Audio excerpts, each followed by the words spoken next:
Good evening, ladies and gentlemen, and my love, and welcome here in Albany for Game 4 here in Hamilton Stadium. My name is Marcus Baylor, and to my right is Ryan Eastman. Marcus, you cut out there for a second. How you doing? God damn it. Hey, Okay, family-friendly show, no cursing. okay, I'm sorry. Gosh darn it. Sometimes, like, these interns, they just mess with your mic and screw you over for bringing up old stats that they don't need to hear during a finals game. But you know what? Look, I bought them coffee after that.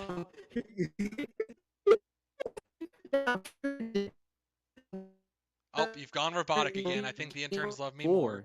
Oh my goodness. Okay, you know what? Hold on. Let me go ahead and fix things up a little bit, real. Well, while you do that, I am going to let y'all know we're here in Game 4. Albany Alphas lost I'm Game good. 3. Oh, Marcus is back. You can hear me fine. Is everything all hunky dory? You're still cutting in a little in and out. Make sure you don't have anything taking up all your data width. Jeez. Okay. Well, hopefully things get a little bit sorted before we get the game started. But Well, as I was saying, Albany Alphas dropped Game 3. Winnipeg Voyagers find themselves back with home court advantage. A great opportunity for them. Now it's all in the Albany Alphas. They cannot afford to lose this game here.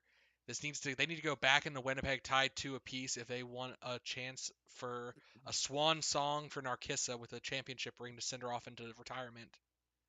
yeah, and that's going to be the really big thing because they fought tooth and nail up until the fourth quarter, and they just kind of dropped the ball there, especially when it came to um, them really trying to close in on Cassius quite often in that quarter, and really just having Coquinos having the game of his life by the end of it. Yeah, and even with Fitch Loomis coming off the bench, I mean, he was an absolute beast from beyond the arc and in the paint, but the squirrel just was not enough alone to carry the Alphas to victory at home. And we'll have to see here tonight if he can continue that excellent performance coming off the bench. But really, I'm looking at the starting lineup. Watterson and Kivar have been very good. I now need to see Terry O'Toole and Narcissa Cassius step it up for Albany if they really want to win a game. Whereas Winnipeg, uh, Carbonu has been pretty quiet. Obviously, they haven't needed him to win the games, but I'd like to see the Fox step up too here in Game 4. Yeah, for sure. You really want to see like the wings on both ends to really kind of wake up a little bit as the series goes on, because it just seems like the bigs are just taking full advantage of the opportunities that are given to them when it comes to both ends on the floor, actually. And so they have to find a way to try and rely on the perimeter because it just seems like the team with the better overall perimeter shooting seems to be the one to be victorious, and that's especially the case in these previous two games. Yeah, but I think the players are ready to take the court. We'll swing on down to courtside.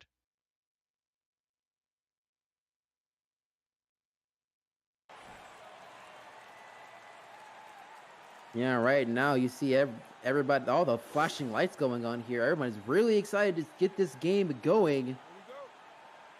We'll see if Cassius wins another tip off, and he does. Yeah, and right now that seems to be the theme is now Albany has an opportunity to see if they can start the same way they did in game 3 as they did had like an 8-0 run in the opening and started off 7 for 7 as Cassie is with a straight up air ball, so we can throw all of that out the window.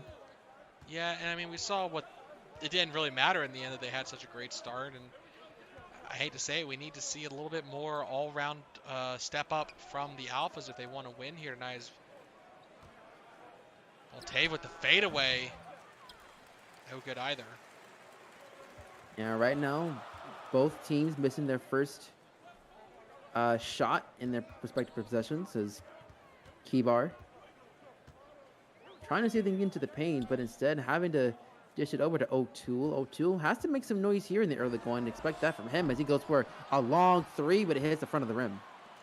Well, you mentioned three-point shooting as we saw both Narcissa and Terry try and get that going early here. Maybe that's the adjustment that Albany has made for this game is they want to get more going from beyond the arc early, but if they can't make the buckets, it's almost wasted possessions. And so they need to probably have to try and take those high percentage shots more often as Cassius tries to go for a quick fadeaway, but it's no good. And Cassius still on the struggle bus so far as we continue on with the series, as Baltave loses the ball there from Albany, and they could have a chance to finally see some points being scored here, but Cassius having a tough position as it gets clapped on pretty darn quickly. So within the first 2 minutes, we finally get the first basket of the game as Winnipeg is the first one to take a stab at it. Yeah, and again, Narcissa getting collapsed on by the defense. It's very tough for her to find open looks in this series so far, and you know, it's going to really come down to her what facilitation she can do. As we see there, Kokinas with a huge block, and it will go out of bounds with 5 seconds left to go. Yeah, and that's not something you want to see. Winnipeg continuing to show some dominance over Cassius, and now they're going to have to see, they actually call a timeout there for the Alphas, as they already feel pretty overwhelmed in the early going. Well, to be fair, they have 5 seconds left. They need to drop a play real quick here just to, you know, get a meaningful possession here. They can't, and it's early in the game, they can't afford to be wasting time, but 5 seconds, that's not a lot to get going. That's 2 or 3 passes maybe. And they'll go to Kivar for 3, which is not the fur you want doing that. Yeah, it just seems like everything got collapsed pretty quickly, and Carberneau is able to get the and one opportunity as Yona gets his first personal, so Carberneau has a chance to extend the lead, and he does just that. And now Winnipeg is up 5-0. Well, if we learned anything from last night, an early run means nothing. So maybe this means Albany's actually going to win tonight. There we go, Narcissa. Ooh. Finding the 3. Yeah, finding a way to wake up with that one, and now Albany has a really good opportunity to try and wake up now as we're hitting to the 9-minute mark here in the first quarter. And Yona with a quick steal, really showing how good his paws are. Right now, Yona just trying to see if they can get a play going, get the quick screen. Headed over back to Kivar, and Kivar really taking that with stride. Again, giving a nice screen. To Yona. Give a screen, crash the basket. Great opportunity for a pick and pass. Yeah, now things are tied up, 5 apiece. Albany doing the quick answer back to cut that deficit back to an even split, as Winnipeg still able to extend the lead there as they're now up by 2. Great shot by Carberneau. Yeah, I mean, considering he had Watterson draped all over him, he found the space between the paws to get that basket, and Narcissa has to be careful down low in the post as Malcolm made a swipe at it, but she is unfazed and made her second one there of the night. Yeah, a much better start compared to the previous 2 games, as she able to make her last 2 baskets. And now Martineau really having to rely here as trying to find some kind of open fur, and instead dish it out to Carberneau, and they had to do something here, going for that tough shot, but it's no good, and it's tipped up, and it's still going to be Albany's ball. So great defensive effort by Watterson, and they almost lose the ball, and that's, luckily that wasn't a backcourt violation. Yeah, no, it was tapped. It was fully tipped by the defense, so they were allowed to collect it. If they had been the ones to lose it, it would not have been. Watterson cleaning up the boards. Player who definitely showed off why he was in the running for most improved this past season. Yeah, he's really just showing why Big Furs need to stay on the map, as Albany now has their first lead of the game. Kokinos trying to lay it up. It gets blocked there by Watterson. And a blocking foul by Kokinos immediately after. That's an interesting call there, but it's still going to be Albany's ball with only 23 seconds left of the shot clock. Plenty of time to really get a play going. Well, not just that, but we have not seen any foul trouble in this series for either team. And that, I mean, that could actually play a factor if they are if Kokinos has been so dominant in the past couple games. Try and get him in the foul trouble. Make it tough for him to play this tough defense that he has been.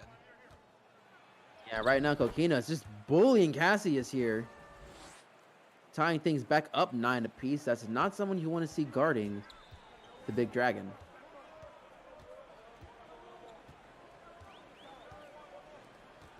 So now we're going ahead and go over to Cassius. Cassius getting blocked again, but Kivar, they're going to scoop it up real quick. Yona passes it over to O'Toole. O'Toole heading over to Watterson. Watterson have to go for a tough 20-footer, and he is able to make it. I mean, is it tough when you have a Puffin waist height trying to swat the ball? Well, I would say it'd be tough with like less than 2 seconds left to shoot when the ball heads into your paws, but okay, you are correct. The clock is the more dangerous thing than the defense at that point. Yeah, right now Baltiv trying to get into the peg. Really good dish to Coquinos, and Watterson had no choice but to foul, and that'll be his first personal, and Coquinos will have to go on the line for 2 to tie things up.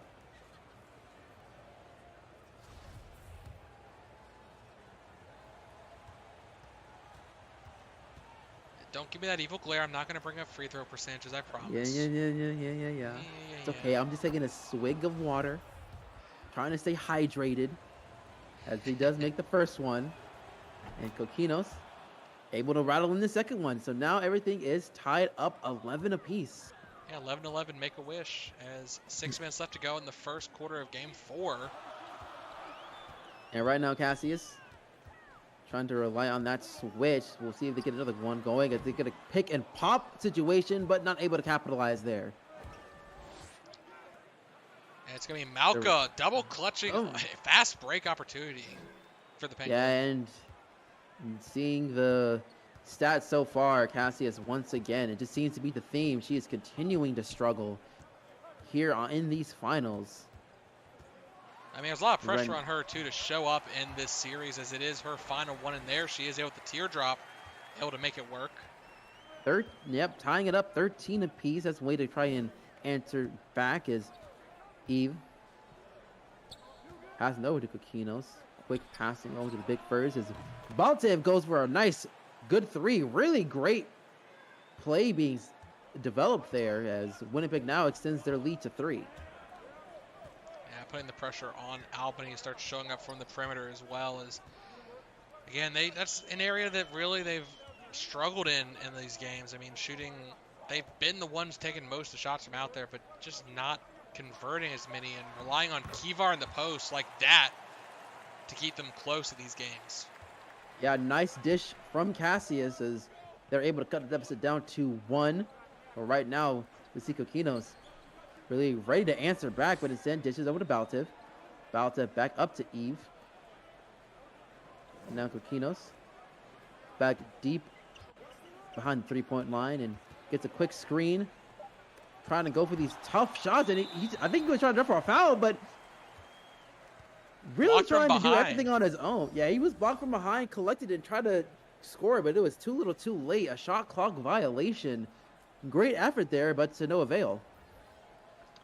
Yeah, I mean, again, he's kind of had to do a lot on his own in the post. They've been putting a lot of pressure on him to fight against Cassius Watterson. And it just is a questionable thing. And, nice 3 coming out from Vastenhout there, pulling it out of the bag. Yeah, and just like that, we are now seeing the wing players really trying to take advantage of the perimeter shooting. And we might see a different play style from both teams, as both of them are really cooking it from behind on the arc. And not this time on Winnipeg's end, as we get the quick miss, and now we're seeing a fast breakpoint opportunity as Albany not able to get it down. And then great defense, another great defense there coming out from Terry. The tap out of bounds. It'll remain Winnipeg's ball, though. Yeah, right now Terry really trying to step it up in by any means necessary, really trying to bring up his defense as well. Also trying to do some things on offense. We're just trying to, we might hear his name early and often in this game. As he heads to the bench, of course, so we won't hear him for a little while. Yeah, as we get to see both benches kind of empty out a little bit to give both starters on both teams the rest that they need. Right now, Winnipeg trying to get something going, but Shook is not going down. But a great rebound, offensive rebound for Lynn, and he gets the easy quick 2. As he wasn't Well, I mean, she wasn't really being boxed out very well there, and just bullied her way into the post, knocked over the defender. No foul called. I think that's what the defender was going for, was a charge, but refs let the play go on for her, and she just lays it up and in with no one around her. Yeah, right now we're trying to see Albany trying to get something going, and they are able to get it down. So far, both teams, you know, they've cooled. This is the first time we see both teams being under 50% in the opening quarter, because usually around this time you see at least one of them in 50. But of course, now we're tying things back up 20 apiece from that last basket. As Tick, she's going for a tough mid-ranger, but it's no good. Yeah, the polar bear, that's a little bit outside her range. She's really stretching it there, and a quick play on the other end from Yugori, putting Winnipeg up by 2 again. And Fitch on the floor, see if he continues his hot streak from games 3 and 2, honestly, even. Yeah, Fitch is really just doing whatever he can, and now they're tying things back up once again. We'll see if Winnipeg is able to answer back, as Timmons trying to drive into the paint and guard to go for the layup, but the help defense was there. They are able to get the ball back, though, as Lynn heads over to Ide. Ide for a 3, and it is able to rattle home. Great play that developed there for Winnipeg. I was going to say, I didn't think it was going to actually fall, but eventually did just trickle in, and see if Albany tries to answer back themselves with Fitch. I mean, he has been a great perimeter shooting for them, but no, they want to attack the post. And they weren't able to get it down, unfortunately, so now Winnipeg has a chance to extend the lead and back up to 5. That has been the biggest lead so far in this game, leaning towards Winnipeg still, as Lynn has to pass it over to Rio, back up to Ide. A lot of passing going on. They have to do something with the ball, as Ide tried to go for the drive, but it gets blocked real quick, and it's still a Rangers ball with 0.1 second left on the shot clock. They might as well just You mean it's Albany's ball, but Winnipeg's going to get it for exactly 0.1 seconds before they give it to Albany. Yeah, they can finger tap it in. Yeah, it's literally one of those like alley-oop tip-ins, but I don't think that's gonna happen. See, yeah, so it was a short 0.1 seconds. It wasn't even a long 0.1. So yeah, it's unfortunately it's a shot clock violation regardless. So really great defense there for Albany. Well, that's also really cruel. They gave the turnover to Eli. They're like, hey, okay, you're gonna be the one to get the stat for the turnover on this, so just take it, okay? I mean, Eli is getting his opportunity. He hasn't played too much this season, so got to use those minutes while it lasts, right? As Loomis tries to lay it up, but it's no good. I don't think accruing turnovers is how someone wants to spend their minutes in the FBA. And we were finally ending the first quarter with Winnipeg still in the lead, up by 3, 25-22. We'll see how things continue on as we get into the second quarter. Albany looking to continue whittling away at this lead. I mean, they were down. It looked very bad for them to start with. It took almost 2.5 minutes for the first basket to come their way. So great scoring in the last, 10 minutes of the game quarter there, considering how slow the start was. Yeah, indeed. I think that's really kind of both teams starting to find their stride. I mean, it's really one of the first games that I've witnessed that both teams kind of struggled in the early going. Didn't get the first basket until like about the 10-minute mark of the first quarter. So now we're going to see how well these two teams do offensively as we get into the second quarter. So now Timmons getting passed over to Ryokov, and they're able to get the long two. Their paws were on the line. So now they once again are up by 5, the biggest lead of the game so far. And Loomis dishes over into the paint, and we get an and one. The foul this time on Eli Shuck. They may have to sub him out here. I mean, the 7'5" Pangolin, they definitely need him in the game to kind of battle against the two towers that are Oscar and Watterson on the Albany Alpha. So as long as he doesn't get in foul trouble, and even then, considering he comes off the bench, it's not really worth it. But a turnover there from Yagori. Quick opportunity for Albany.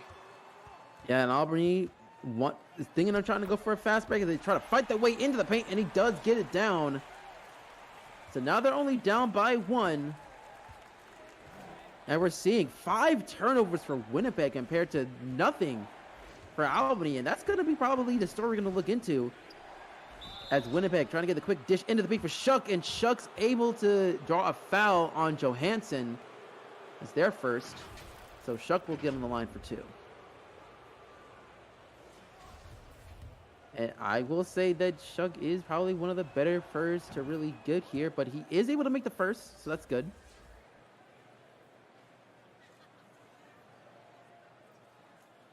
They're seeing the quick substitutions here for both sides as you see Hunt going in for Albany, and I believe it is,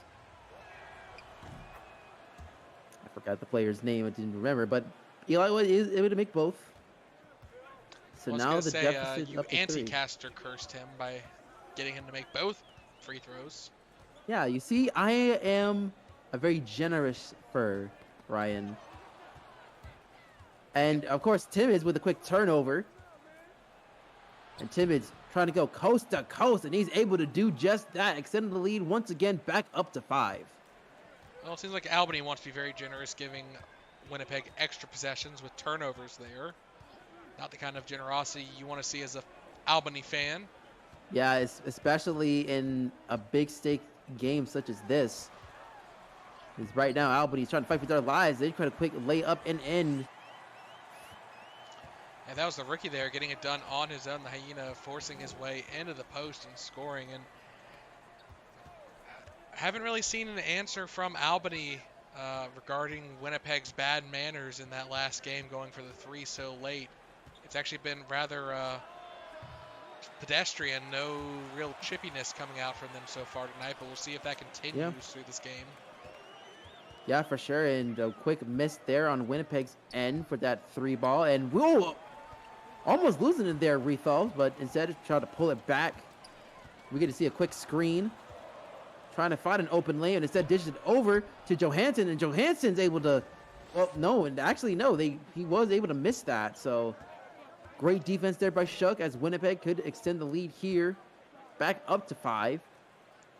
And see, that's the benefit of having Eli on the floor. I mean, yes, Malka and Kokinos are very good defenders, but a fur that big is very, takes up a lot of your eye line when shooting. It can make a miss just by his presence alone. Yeah, that's going to be a really key factor here to really try to go toe-to-toe with Cassius, especially as we get a nice quick lay in for Albany as they cut the deficit down to 1. And that was the good boy St. Bernard just getting the good matchup there. Obviously the switch, you see the good switch, the good matchup get created, and the offense just spreads out. They want Oscar to have all the opportunity to exploit that kind of matchup. Whereas on the inverse, they can't beat him there. Yeah, Caliber trying to rely on his speed to drive into the paint, but it was guarded very, very well. So now Albany has a chance to take the lead as they pass it over to Cloverfield. Cloverfield hands it over to Hunt. Back over to Loomis. Loomis has had a really good game the past 2, but this time it's no good. And so not a great start for him. As we're going to see a quick dish. And it's no good for Winnipeg either.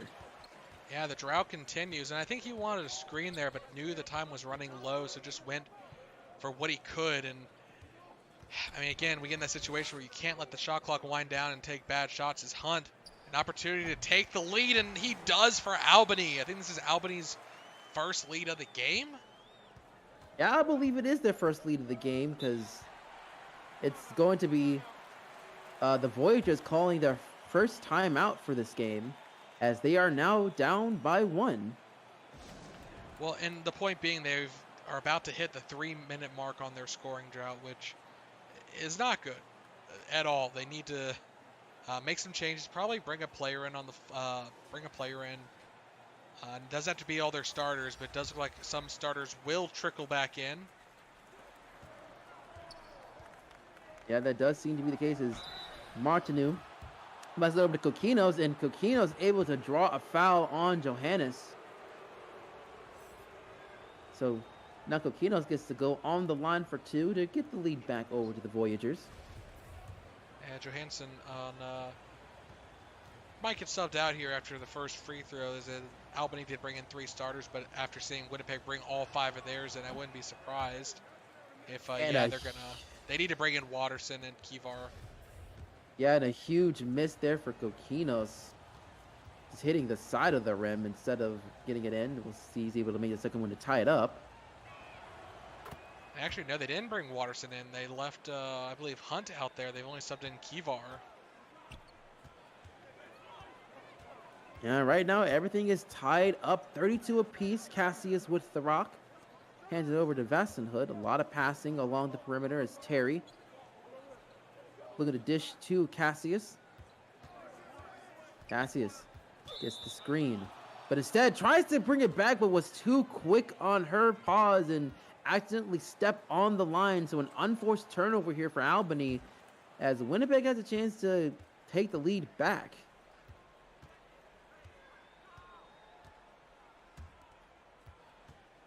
Now here comes Coquinos. Trying to find a way to get in, but he steps out of bounds. So right now, two unforced turnovers here on both ends, and that's not something you want to see from any of your starting players, especially in an atmosphere like this. And Albany not able to take advantage of that turnover to get the quick lead, but Martinu is able to take the lead. Thank you very much. Great 3 from him. Yeah, that's just a quick 3 in transition. Again, the defense a little slow getting back after the missed shot, and he found himself wide open there. And Narcissa using the traffic to be a moving screen to get that shot off without the defense being in her face. But the 3 is going to matter more in the end. Still ahead by 1. Yeah, but either way, any kind of answer is a good answer as we are in the halfway point of the second quarter. And we get a tough mid-ranger that was no good for Winnipeg. So now Albany has a chance to answer back. And now we're just trying to see a tough shot being made there, but it's no good there. Yeah, Kivar trying to do it himself, and honestly needed a little bit, I think more of a play to develop for that to have worked out.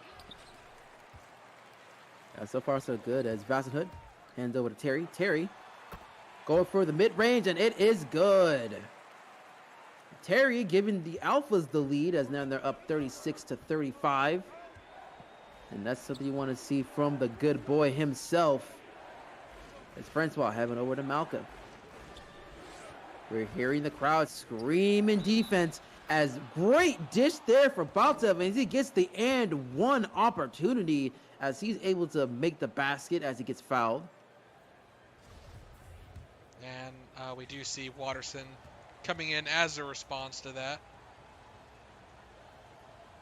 Yeah, right now, Baltev is able to complete the old school three-point play, as I like to call it, and extend the lead back up to 2, advantage to the Voyagers.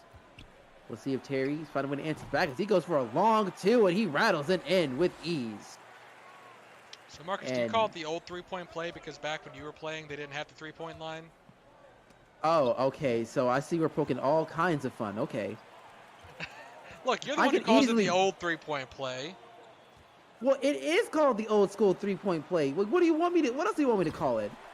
As we get delayed. You gotta get with the times. Anyways, we are seeing Albany be able to take the lead with that quick layup. as they're up by 2, 40-38. And right now, Albany is just rocking the place, screaming defense. Well, they have to. I mean, yeah. I mean, it's working to their favor as Winnipeg is now starting to struggle a little bit. And we get another foul there, a hard one on Cassius. And I think she's a little bit upset that wasn't a flagrant because she fell pretty hard. I mean, she did at least 2 rolls. To be fair, she did run into Malka, and, you know, he is armor-plated. So the lemur wasn't going to break through that. She was a guarantee. That's like one of those smart cars running into a bus. That is fair. And right now, the crowd silencing down for Cassius, as she is able to make the first one. And we're now starting to see one substitute as Kivor gets to get a little bit of rest, as Ishijima comes in for him. Want a little bit more size on the floor, it seems. Yeah, right now we have Cassius making the second, making both free throws, and they are now up by 4, 42-38, with just about 4:20 in the first half. Sure, there are some firsts that enjoy that kind of stuff, but anyways, Carbonu. You're sounding like an old man again. Wow, okay, well, I'm sorry for trying to make a little bit fun of the situation of a fantastic game as Winnipeg is able to cut it down to 2. Well, all you're doing is setting me up for jokes. Good, that's why I love you, Ryan. And as Cassie is trying to lay it up, but it's no good, getting guarded well there by Kokinos. She's really trying to find ways to get into the paint, but it's to no avail. But both teams kind of struggling a little bit lately when it comes to driving into the paint, as Cassius has to bring it back over to the perimeter, trying to slow things down, but go for a tough 3. I was going to say, there was a good matchup there with Waterson. I'm surprised she didn't go to him in the post. He was matched up against Baltave, but in the end, he almost got the offensive board, but just wasn't able to reach it, tapped it out of bounds instead. Yeah, now we're seeing more of the second unit for both sides coming in as Winnipeg is looking to try and tie or perhaps take the lead as Ide hands it over to Martineau. Seeing a quick pass to a dish to Kokinas, and he's going to take that all day, every day with that size advantage. Well, I mean, especially since they just subbed out Waterson, he's going to enjoy matching up against the Polar Bear. And Terry, off of the full court run, able to spot up and shoot after the pass. Yeah, Terry's starting to wake up a little bit. I mean, he has been fairly quiet these past few games, and now the MVP is starting to make a little bit of noise here in Game 4. Better late than never, but Albany is up by 2 with that shot. We'll see who ends the half up, or if we end up with a tie game, but it is back and forth, tit for tat for these two right now, and good defense from Albany there stops the Winnipeg possession. Yeah, right now Cassius trying to find a way to drive into the paint, but we'll have to back up, trying to reset and see if we can get a play going. They have a man open, Yona with 3, and it is all clean as a whistle with that one. I believe that's his second 3 tonight too. Yeah, right now the crowd is absolutely loving the plays being set up for Albany as they scream for defense, but the other side, they've been a little bit sloppy, but they were lucky to get that miss as Yona does get the rebound. Yona. Watch out for Terry, he's open. And they have it scouted, but Terry getting the good screen, trying to find a way to find somebody open, and then hands it over to Yona. Has the opportunity to get it, and we get a reach in down from Martineau, and that resets the shot clock to 14 with that foul. So Albany kind of got a little bit lucky there as they were almost having to force a wild one up to at least get something going. But now they have another opportunity to try and score and extend this lead. And I think they want to get to Vaston, but no, tipped. Yagori intercepting the passing lane. Really great defensive stop there as Ide And over to Kevin. We As got we to talk about seeing the all. rookie on Winnipeg. Yuguri traded from Las Vegas midseason. Finds himself in the finals here. A lot of pressure on him. Yeah, but right now trying to go for a tough three, but it's no good in this case. That's Yona. Passes it over to Cassius. Cassius trying to do something. It draws the foul on Kevin. I mean, she was really trying to look to draw something there. Is going against the bigger fur. Yeah, he's had her number in terms of blocks, so if she can get those fouls and get taken to the line, I think she needs to lean into the contact more. And I mean, that's only his second foul, so it's not like he's in any kind of foul trouble with less than 45 seconds left to go. Even if he was to somehow pick up a third before this half ended, he is still not really in any kind of trouble. And I'd like to actually see that from Albany. They need to be a little bit more aggressive in the post and try and initiate contact. If they can get Andreas or Malka in foul trouble, I think they can find themselves a win as Winnipeg turns the ball over. Yeah, another costly turnover there for Winnipeg, as they could extend the lead possibly to double digits if they get a three here. But no, they instead to get a quick dish over to Tick. Wait, let me say it. They have a chance for an and one old-fashioned three-point play, though. Yeah.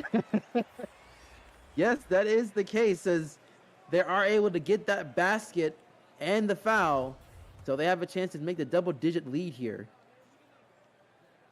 Kluber psyching herself up. And almost airballs it a little short there. She's not the most consistent from the free throw line, but she made the basket anyways, so that's what matters. Yeah, I guess the polar bear trade, isn't it? Anyway. I didn't say that, you did. Just because DQ airballs it every now and again. Well, in any case, right now we're going to see if Albany is able to try and send the lead back up to 9, and they do just that just before the quarter ends, and that's all that's going to happen, as Albany has a very commanding lead as we end the first half 53-44, 9-point deficit. Yeah, and Albany waking up in that second half. I mean, they struggled to start the first quarter, and it does seem to be the opposite of game 3, where we saw Albany come out hot and struggle as the game progressed. It's been Winnipeg here tonight that is starting to find some difficulty. Maybe the adrenaline from winning game 3 has worn off and left them a bit fatigued. As we about to take a look at the stats. I definitely say defense for both teams has been much quieter here tonight. Not as nearly as many blocks.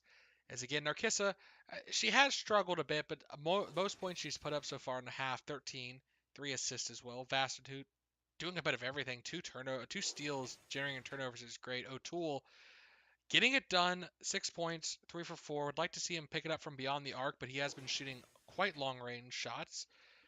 Watterson, 4 blocks. That's the defensive presence that has, again, been showing up for the Alphas.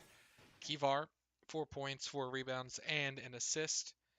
Not too much in that way coming on. Loomis, even though he was so hot in games 2 and 3, only putting up 2 points here tonight, he hasn't really been given the ball a lot to make it work. But again, he hasn't needed it tonight. Albany in the lead. Cloverfield just 2 assists in her 9 minutes.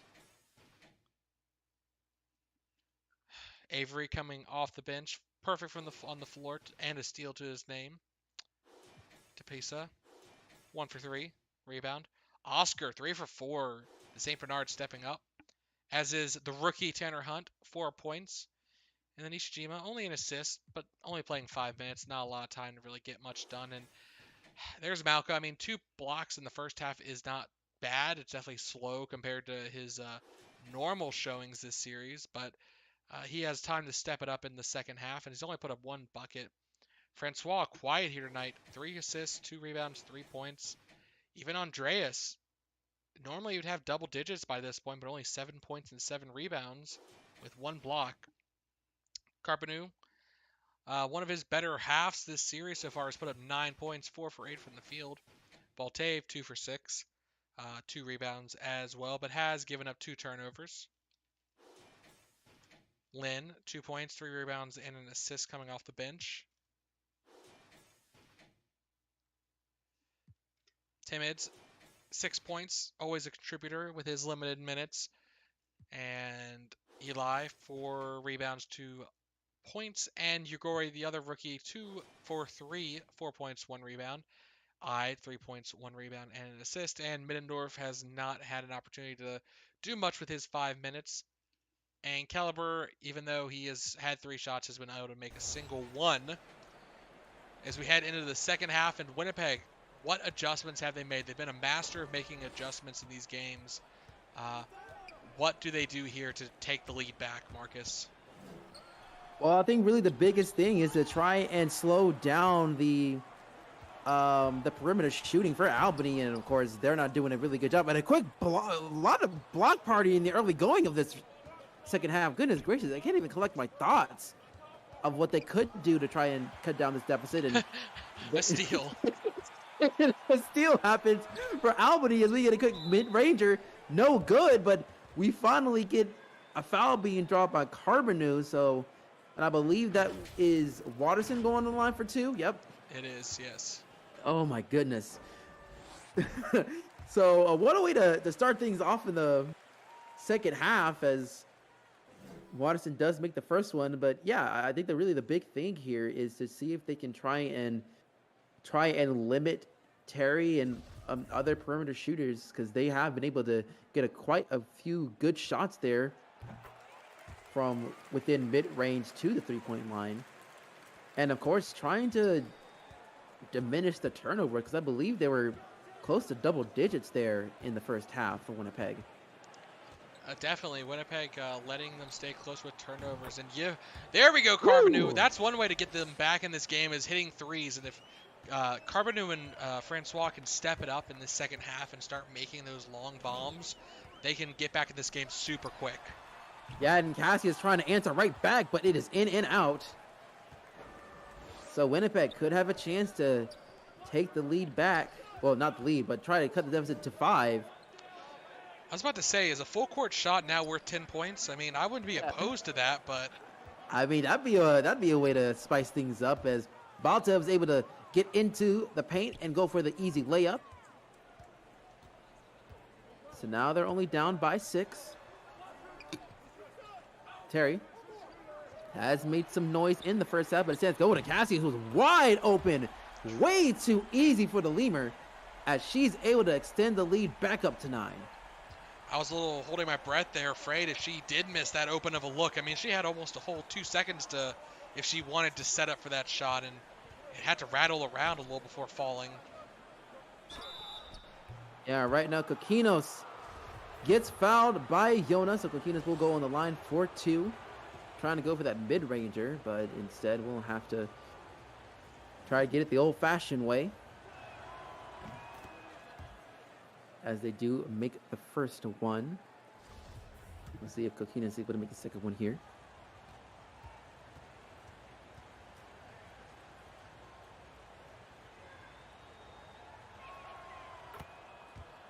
And they do just that. So they are down by 7. And sometimes having to go draw those fouls is going to be very important as the game goes into these key minutes. As Cassius hands it over to the other Cassius. And we get a pick and pop situation, but it's not going to be able to capitalize. Yeah, getting a little confidence after making that 3, but unable to convert there. Yeah, right now, Baltiv trying to go for that tip in, and it is good. Really nice dish from Baltiv over to Kokinos with a quick, easy tip in from that alley-oop pass. Well, it's definitely good to see the young Furs on Winnipeg finding some chemistry. I mean, both of them, I believe, heading into free agency this year, seeing if perhaps Winnipeg retains both of them with their aging stars around them. They'd be a good combo to keep, apparently. Yeah, for sure. And Winnipeg could have a chance to cut this deficit down even more so, as they did get the stop that they needed. They're only down by 5. And we get to see a quick, good mid-range jumper there from Martineau. That's his second basket of the game. And now we get a quick dunk attempt, but it's no good. And even though they were trying to clean things up, Winnipeg is able to try and get that board for second chance opportunity. I was a little worried she was hurt there because she went hard to the ground. That's the second or third time she's taken a big hit this game, as Watterson on defense keeping Winnipeg at bay. Yeah, that just shows the toughness that she has. I mean, she has played for quite a few tough coaches in the league, so she can take a hit or two as we get a quick layup and in. I believe that was Kivar. He didn't jump. And of course, looking at the game summary, the biggest lead has been 9, I think is what 11. it said. So 11. By Albany at the start of the half when they hit those 2 free throws. But yeah, right now, Albany still trying to keep that cushion alive, but Kokinos trying to pass it over to Eve. Eve with a wide open 3, and it is good. And this is where I think Albany needs to call timeout. Winnipeg has been on a bit of a run. They need to do something, or they can just give it to Watterson down in the post. A little slow, lackadaisical defense there, and Narcissa picked it apart. Yeah, and if all else fails, if someone trying to stroke their own ego, just take advantage and go for that jagger of a pass there from Cassius. Really good pass there as Kokinos trying to bully his way into the paint, but it's no avail as Watterson gets the board. Now Yona. Go for a quick pass to Kivar. Kivar going forward, that fade away, and it is too easy for him. Yeah, he found the good matchup against Baltave, and again, you see the defense, they're forced to stretch out because if they do swing off, there are 3 3-point shooters on Albany, so you can't afford to leave any of them open for a second with a switch. Yeah, great Baltave defense trying again, to go. Watterson. Yeah, great defense. Collapsed on him very quickly on Baltave, and now they're trying to go for their quick, fast break points, but that's not going to help in this case. And Martineau, a player that from the 2015 draft that kind of took some time for him to really find his place in the league. I mean, leaving Texas after 2 years to go to Edmonton. So we see a block by Terry there. And then leaving Edmonton to join Winnipeg. I mean, it's been a bit of a journey for him to find his place in this league. Yeah, and really, that just kind of goes to the story. There's a lot of players here that have really come into this team that really for a Voyager squad that has really haven't been thought of as being one of the better franchises for a good while, but now being into this situation, doing so well. As Halber goes for a mid-ranger, and it's good. There's a lot of players really ready to make their mark here to possibly be champions in this league. You got to remember, a lot of these players were drafted by Winnipeg. It's a nice little lay-in from Vastenhout. And again, we have veterans with Carbonu, Malka, and Timmins. And obviously, Baltave was drafted by them. And that shows how much faith that they have in these players as they're able to cut the deficit back down to 4 once again. But right now, they have to do everything they can to try and see if they can extend this to a 3-1 lead, as we get to see a quick long 2, but it's no good on Albany's end. So now Eli trying to get into the paint, but loses the ball. So now Albany see if they can take advantage of this turnover. Gets a quick screen, got the lane up, and he goes for a quick finger roll. And that is good. And Avery just wide open there. Yeah, even though they're down by 2 possessions, Winnipeg still is poised to see if they can try and rattle the Albany, as they're able to do just that. They continue to drive very well into the paint, just really trying to take advantage of the pacing of these drives. Yeah, and you have to realize that they are trying to burn down the Alpha stamina. I mean, Watterson's still in the game. He's having to do a lot of work locking down the post play. And if they keep driving on him like that, he has to come over and help. And there we go. Big block by Hunt against Malka. And Terry for 3 in transition. No good. No. Oh, that would have pretty much put this crowd on fire if that would have hit. But right now, Winnipeg still not able to find any sort of answer here to try and cut this deficit down to a single possession game.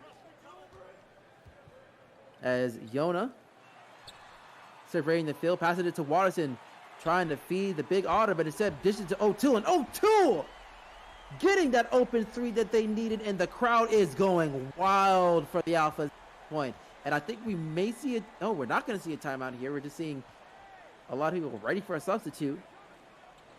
But right now, Eli hands it over to Caliber. Caliber did get the screen to get the switch. Carboneau. I mean, they can probably dish it to the big fur in the middle, but instead just opts to going for that mid-ranger, and it's no good. And watch Terry on the perimeter. Watch Terry. Is he going to do it again? Terry. Oh. Then there was a late block there from Eli coming in just in time.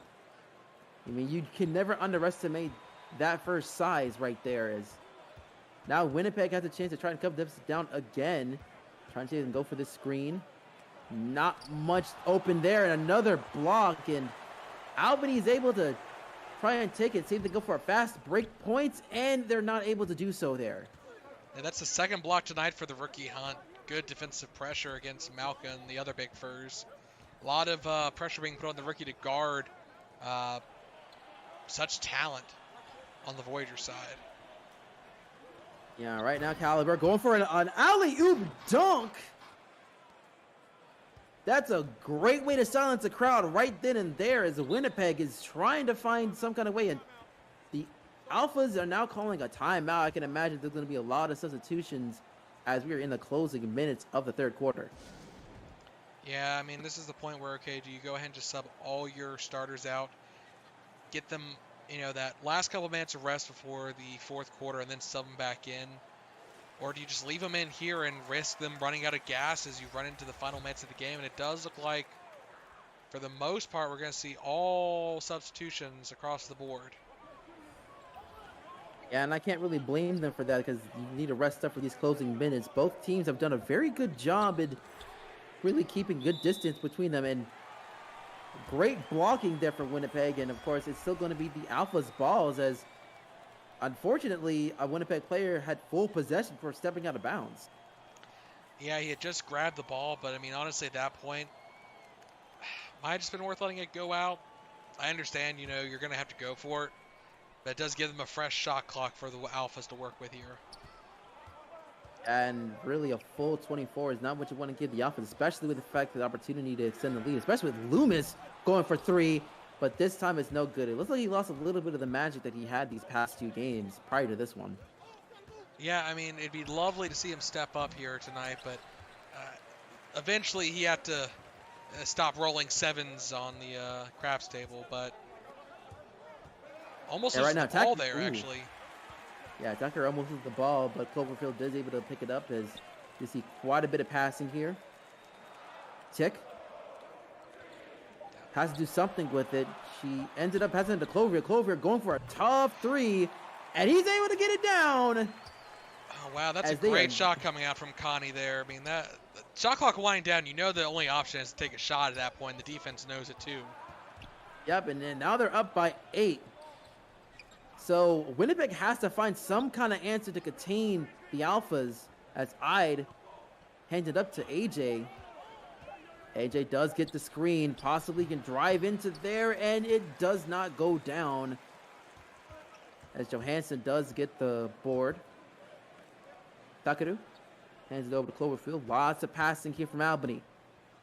ECGma trying to look into driving, but instead pass it up to Loomis. Loomis. Give over to Johansson. Has a little bit of a size advantage. Johansson loses the ball, though.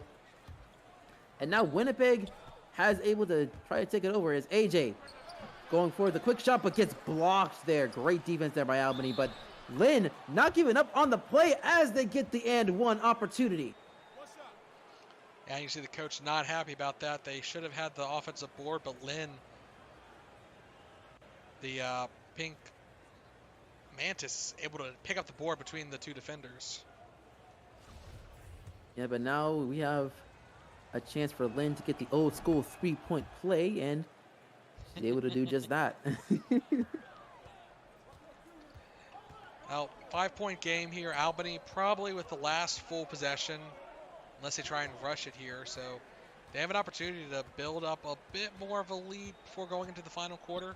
But they really just want to make sure this clock goes down as low as possible to deny Winnipeg a good shot attempt. Oh, that doesn't help. Right now we're going to see, that's a reach-in foul, and that pretty much gives the last possession to Albany, so they may not get the chance to score at all, so they can just run down the clock here just so they can get the final shot, and they're going to do just that. Going for that quick three. No good, but the offensive rebound and tip in. That is probably the worst case scenario if you are a Winnipeg Voyagers fan. Just seeing them not able to make a costly turnover there, or costly foul, to give Albany a chance to be the final one to make the shot, and they're able to tip it in. That's just not something you want to see there.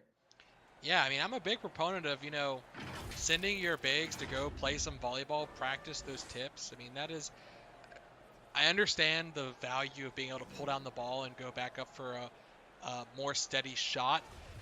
But if you already have the height advantage to get the rebound, that is probably the best opportunity to get an unobstructed shot on the basket for the putback.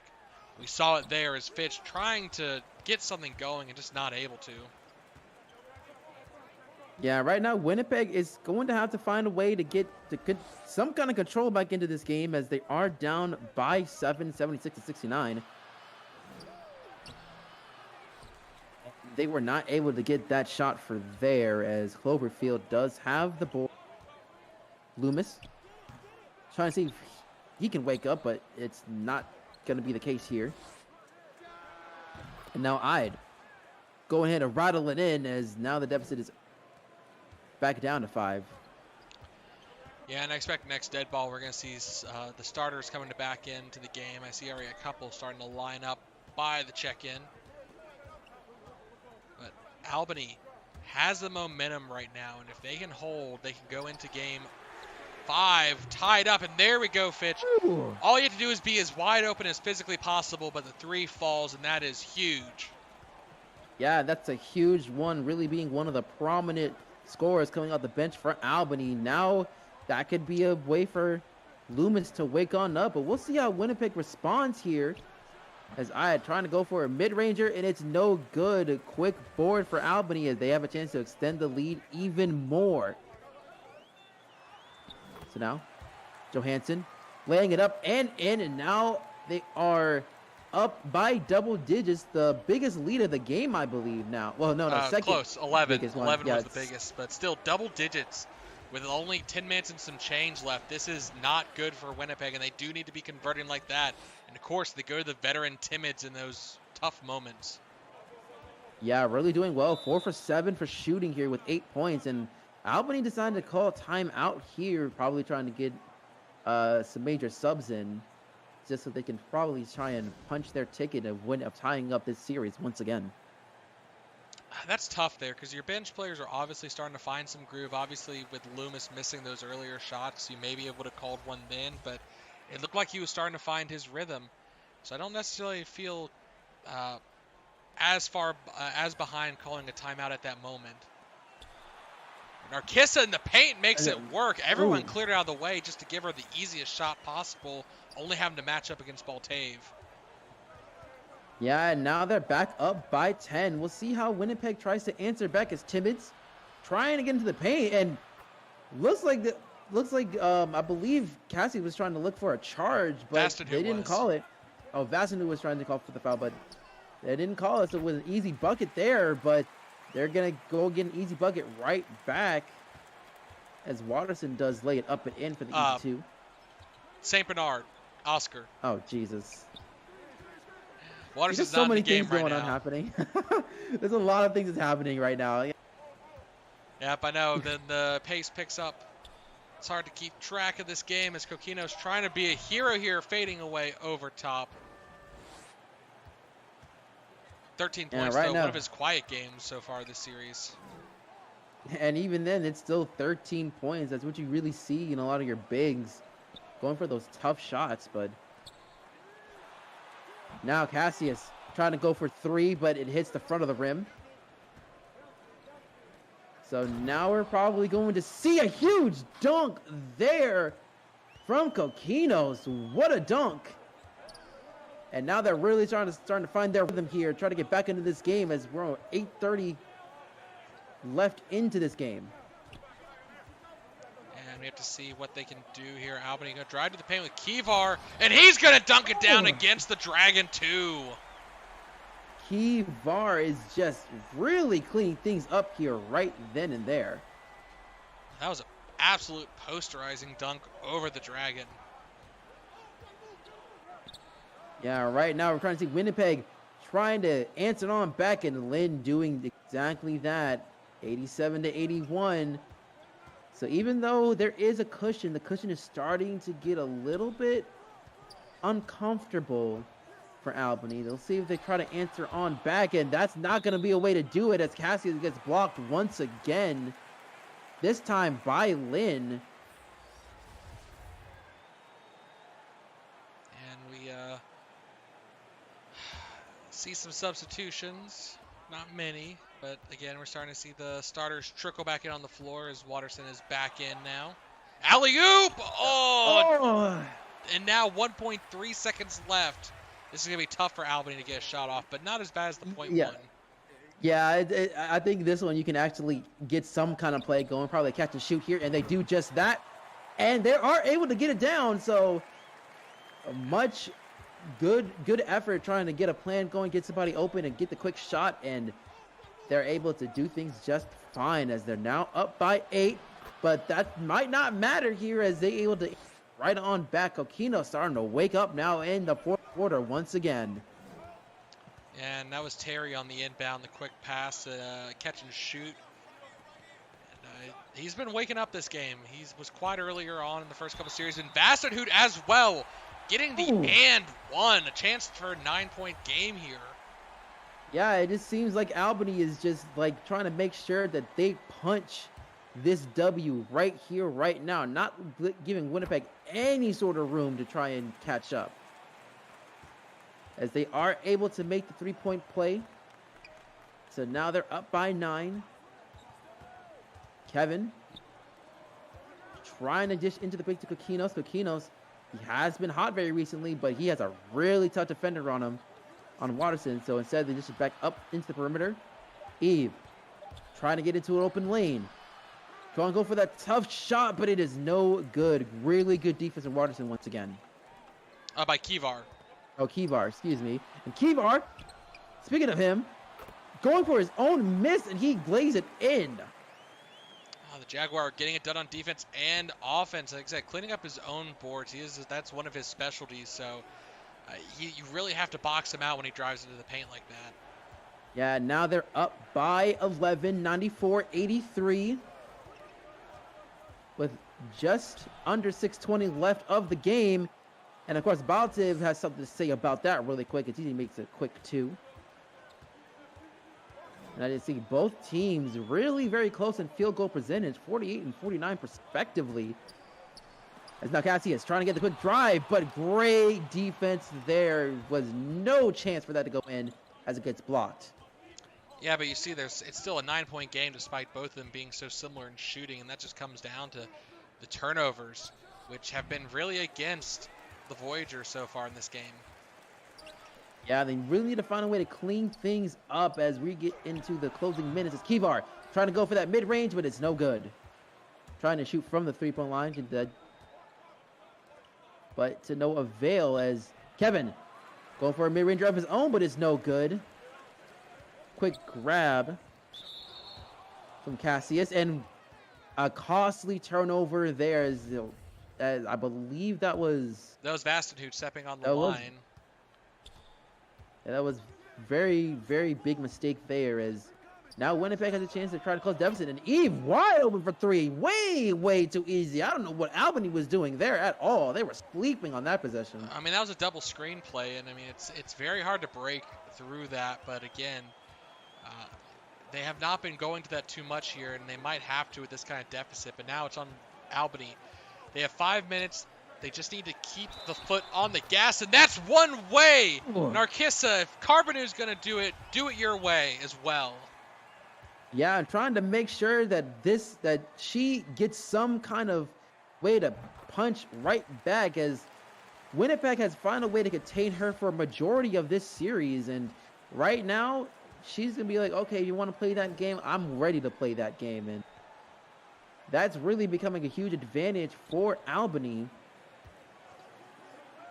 As now Kokinos getting guarding well once again, but it's going to be good for Albany to go ahead and stop him. So now Watterson has a size advantage, trying to go it up, and it is good. Way too easy for him. And I'm starting to feel like Albany has locked this game up. 11 points to go.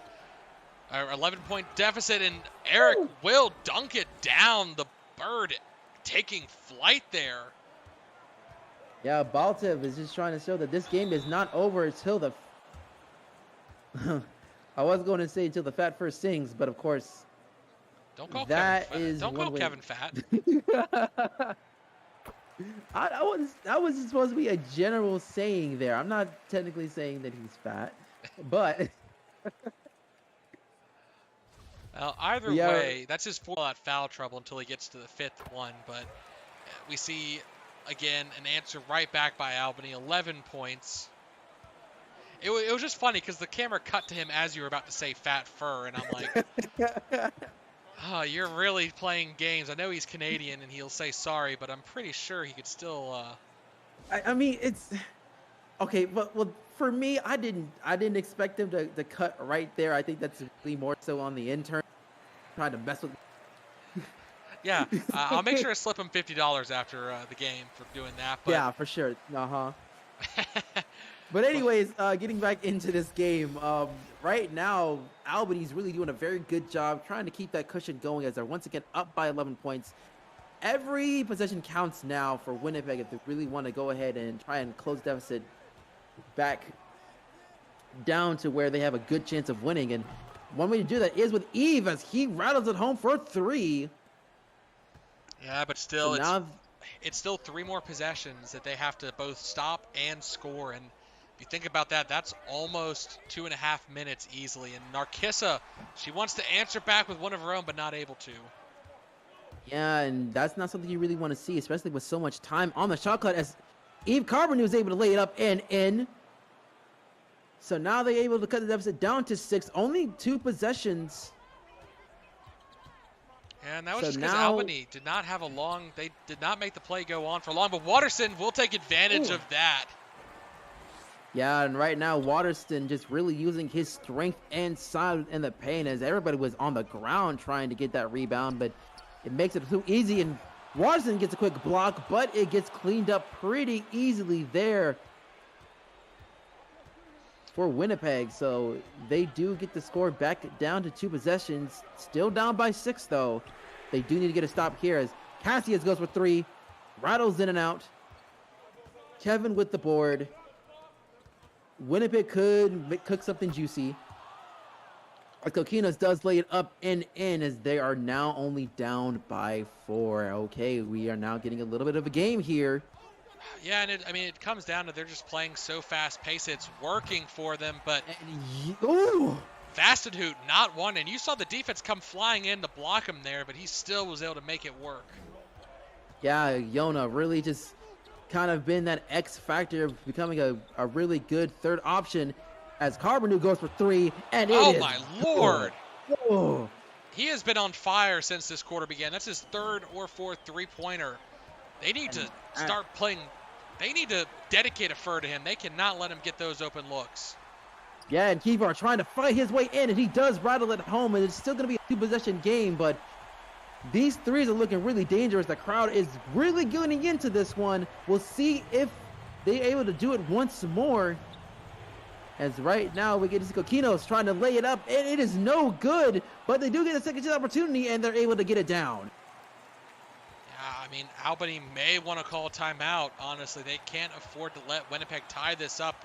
They need every possession to A, burn clock, B, produce points, and not like that. And that was not really a good shot there. Is now Winnipeg might have a chance to try and extend it, but instead they're going for a quick 2, but it is no good. Terry with the rebound. Kivar trying to see if they can get into the paint, but instead gives over to Cassius. Cassius trying to go for another tough shot. No good. She is trying her best to play hero ball right now, and it is not working. And now Coquinos getting guarded pretty heavily, and instead passed it over to Baltiv. We hear the crowd screaming defense at this moment. All right, now Baltiv trying to lay it up, and it is good. And now, just like that, Winnipeg is only down by 1 with 50 seconds left of the game clock. What is happening right now? Givez just can't miss, and now they need Terry to do something, but no, it is short too. And Winnipeg, they can take the lead here. They can steal game 4. They have been, like, they are down from 11 points. Coquinos trying to lay it up, and it's good! Timeout, Albany! Their second to the last timeout of the game with about 30 seconds left of the game clock. Oh my goodness. What a huge effort there for Winnipeg on the road, down by double digits. Not just down by double digits, but being down by double digits with only 4 minutes left to go. That is, what an amazing effort here. What would you do if you're Albany in this case? I mean, at this point, it almost feels like try to burn about 15, 20 seconds off the clock, get an open shot, go for 2. I mean, you can try and go for a quick 4-second play just so you have the final possession. But it's just so tough right now with how this game is going. And Albany doesn't like that. They want to call another timeout. They didn't like the setup that they had there. That might cost them. Yeah, Winnipeg was very well prepared for this one, and now with no time left, well, no timeouts left, if they miss this shot, that could be game. I mean, the only good news is if they do miss, they can immediately foul, and Winnipeg will only be up by 3. That does mean that then they have to hit a 3. But they do have opportunities here. They just have to convert, and they need to get to Watterson down the post. Not like that. They can't let the block happen. Watterson saves it. Oh, gosh. Watterson trying to save this thing for Albany. Albany does still have an opportunity to try and get this score. Cassius. Lily, she's trying to find some kind of option to go and make this shot. And she's not able to make it. And a quick foul there from Albany, and now we get a timeout for the Voyagers, and that might be the game there if they make these next 2 free throw shots. Well, they have to inbound the ball still. They wanted to call the timeout so they could move the ball up the court. Winnipeg, Albany still has to foul, I think, 1 more time before they can go to the line, but this is a great opportunity for Winnipeg to draw up an inbound. They cannot afford to let a steal happen here, because you're right. They're going to inbound the ball, and Albany has to foul. And in that case, they're going to still have about 6.4 seconds on the game clock. That's enough time for them to run up the court and make a 3. But they have to first inbound the ball here. They cannot let this be a turnover. Yeah, and that's going to be really big hit. You know they're going to be pressed, and they're able to get it in, and a quick foul there by Yona, and now that'll be in the bonus, so they will have a chance to score these next 2 free throws, and the first one was missed. Oh, and they brought Timmons in too to be the veteran, ice in his veins, but misses the first. Albany still has a shot here. I feel like it has to be Terry. Narcissa has been cold tonight. She can't be the one to take it, but she's going to. It's blocked. Gonna have to, and it's blocked. Oh my gosh, that is what a disappointing way for Albany to get out there, as Winnipeg is able to get up 3-1, 109-107. Oh my goodness.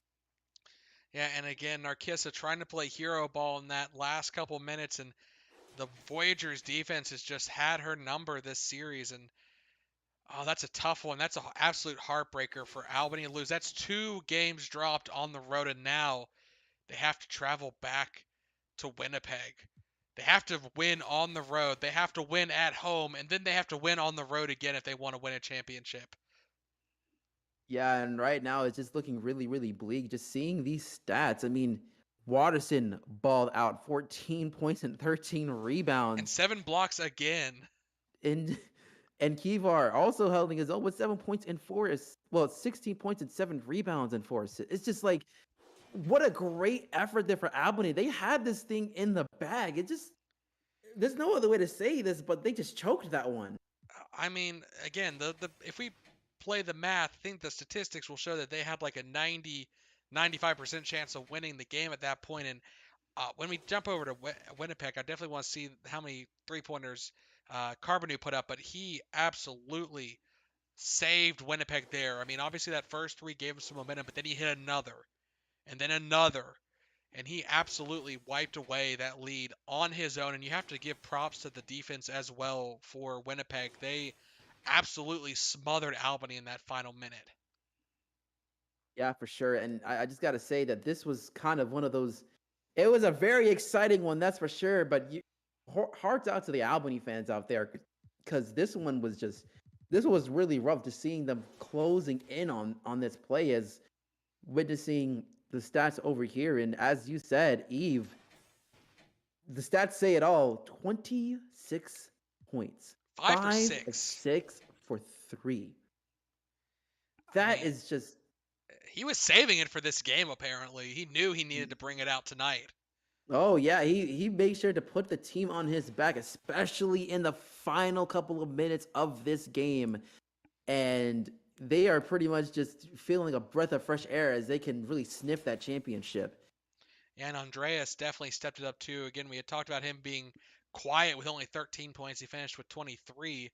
I mean, again, all the starters for Winnipeg stepping up where they were needed, and definitely Carbonu, major props. He was the one who brought them back from that double-digit deficit. But as a whole, Winnipeg was just slightly the better team in the end tonight, and it came down to a literally hair's breadth difference. And you see, even Timmins, 11 points coming off the bench, the veteran point guard stepping in to help lead the team to victory.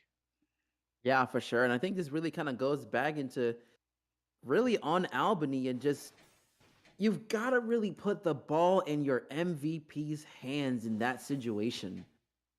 I feel like Terry should have been the one to really kind of be the one to try and tie this game and possibly take it over to overtime, but unfortunately to no avail in this case, is Winnipeg just really showing a lot of grit and toughness, just barely escaping Albany with not just one game on the road, but both games on the road.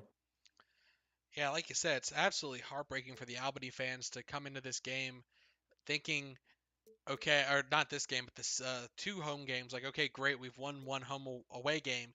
Little did they suspect that apparently this is going to be an away game series. So Yeah, now, it has no choice. They have to win these next 3 games.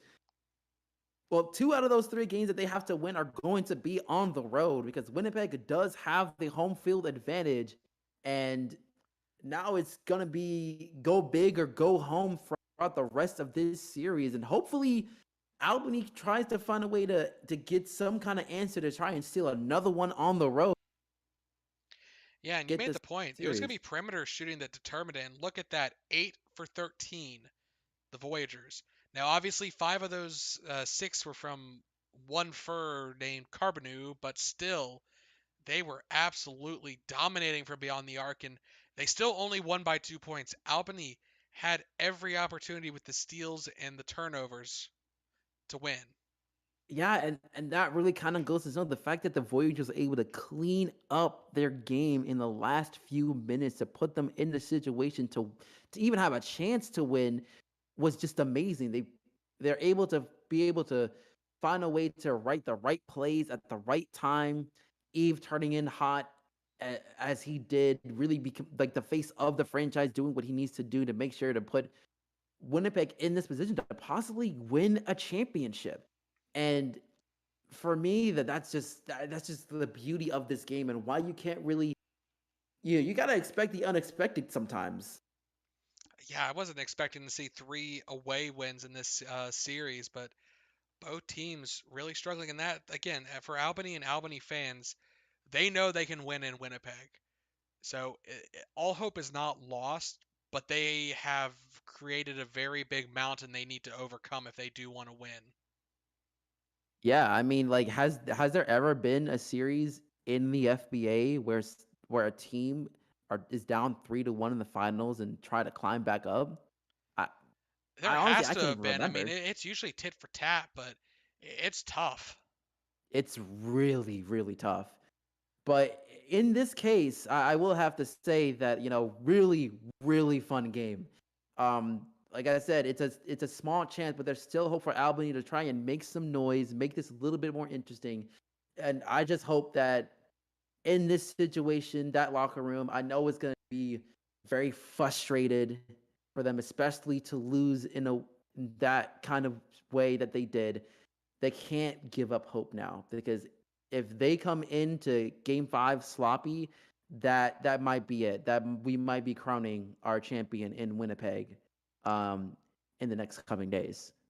Yeah, and I mean, we can already imagine how hyped the crowd is going to be in Winnipeg for Game 5. They may have an opportunity to see their team finally win a championship, and doing so in front of their home crowd would be absolutely amazing. And you just, A, don't look at the ticket prices because they're going to be outrageous.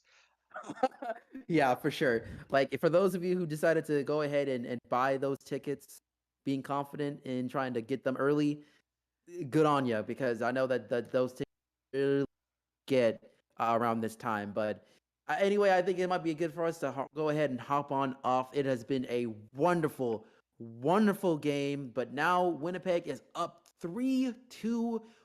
They have an opportunity to win a championship in game 5. But we'll have to wait and see. We do play this game for a reason. We'll see whether or not if they're able to clinch it at home or if the Alphas are able to go ahead and fight to live for another day. Yep. And we'll see y'all next time. Thank you once again for tuning in.